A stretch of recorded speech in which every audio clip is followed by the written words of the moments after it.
오늘 우리에게 주신 하나님의 말씀은 시편 89편 38절로부터 52절까지 말씀입니다. 그러나 주께서 주의 기름 부음 받은 자에게 노하사 물리치셔서 버리셨으며 주의 종의 언약을 미워하사 그의 관을 땅에 던져 욕되게 하셨으며 그의 모든 울타리를 파괴하시며 그 요새를 무너뜨리셨으므로 길로 지나가는 자들에게 다 탈취를 당하며 그의 이웃에게 욕을 당하나이다. 주께서 그의 대적들의 오른손을 높이시고 그들의 모든 원수들은 기쁘게 하셨으나 그의 칼날은 둔하게 하사 그가 전장에서 더 이상 버티지 못하게 하셨으며 그의 영광을 그치게 하시고 그의 왕위를 땅에 엎으셨으며 그의 젊은 날들을 짧게 하시고 그를 수치로 덮으셨나이다. 셀라. 여호와여, 언제까지니이까? 스스로 영원히 숨기시리이까? 주의 노가 언제까지 불붙듯 하시겠나이까? 나의 때가 얼마나 짧은지 기억하소서. 주께서 모든 사람을 어찌 그리 허무하게 창조하셨는지요. 누가 살아서 죽음을 보지 아니하고 자기의 영혼을 수월의 권세에서 건지리이까? 셀라. 주여, 주의 성실하심으로 다윗에게 맹세하신 그 전에 인자하심이 어디 있나이까? 주는 주의 종들이 받은 비방을 기억하소서. 많은 민족의 비방이 내 품에 있사오니 여호와여, 이 비방은 주의 원수들이 주의 기름 부음 받은 자의 행동을 비방한 것이로소이다. 여호와를 영원히 찬송할지어다. 아멘, 아멘. 오늘 함께 나눌 시편 89편은 시편 제3권의 마지막 시입니다. 시편 73편부터 시작된 제3권에는 이스라엘의 역사 가운데 겪는 고난과 탄식, 그리고 하나님을 향한 간절한 부르짖음이 중심 주제로 반복되었습니다. 그리고 마지막인 시편 89편은 탄식과 함께 소망으로 끝마무리 되게 되는데요. 앞서 하나님의 언약과 성실하심을 찬양하던 시인은 오늘 본문인 38절에 그러나 이후부터는 전혀 다른 고백을 합니다. 기름 부음 받은 왕조가 무너지고 하나님의 보호하심이 사라진 듯한 현실 앞에서 탄식이 터져 나옵니다. 그러나 마지막 52절에서는 여호와를 영원히 찬송할지어다 아멘 아멘 하며 다시금 찬양으로 끝맺는데요. 현실의 고난 앞에서 시인은 어떻게 다시금 소망을 품고 노래할 수 있었을까요? 오늘 말씀을 통해 우리도 무너진 현실 앞에서 어떻게 하나님께 나아가야 하는지 배우는 이 시간이 되시기를 주님의 이름으로 축복합니다. 시인은 하나님의 언약 가운데 기름 부음 받은 다윗 왕조가 무너지고 있는 현실을 낱낱이 묘사합니다. 38절 주의 기름 부음 받은 자에게 노하사 물리치셔서 버리셨으며 40절 그의 모든 울타리를 파괴하시며 그 요새를 무너뜨리셨으므로 울타리는 무너졌고 영광은 사라졌고 왕의 칼은 무뎌졌습니다. 심지어 원수들이 기뻐하는 현실이 시인의 눈앞에 펼쳐집니다. 이 표현들은 단순히 정치적인 실패를 말하는 것이 아닙니다. 하나님의 보호와 은혜가 사라지고 언약이 깨진 듯한 영적 실패의 현실을 드러내는 것이죠. 우리의 삶에도 이렇게 참담한 순간이 찾아올 수 있습니다. 기도의 응답은 막힌 듯 하나님께서 침묵하시는 것처럼 느껴지며 하나님께서 내게 징계하시는 것만 같은 때가 있습니다.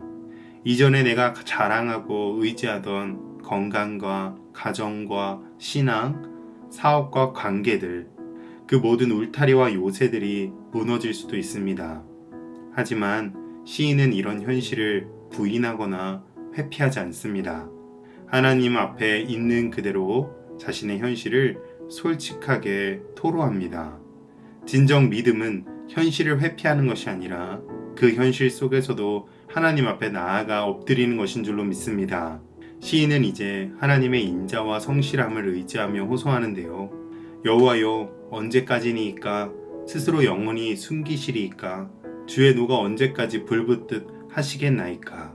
여기서 언제까지라는 질문은 고통의 시간을 견디는 우리 모두의 입술에서 오르내리는 말일 것입니다.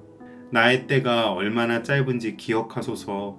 누가 살아서 죽음을 보지 아니하고 이와 같은 고백들도 인생의 짧고 유한함을 상기시키며 하나님의 자비에 호소하는 기도입니다. 시인은 이어서 하나님의 본질, 곧 인자와 성실에 근거하여 기도를 합니다.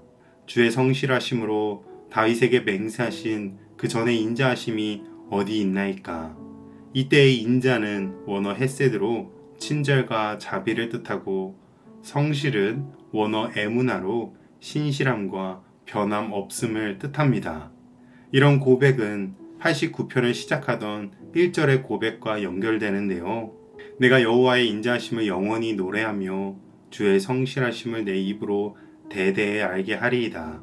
뿐만 아니라 시편 89편 전체에 걸쳐 거듭 하나님의 인자와 성실을 찬양하고 노래해 왔습니다.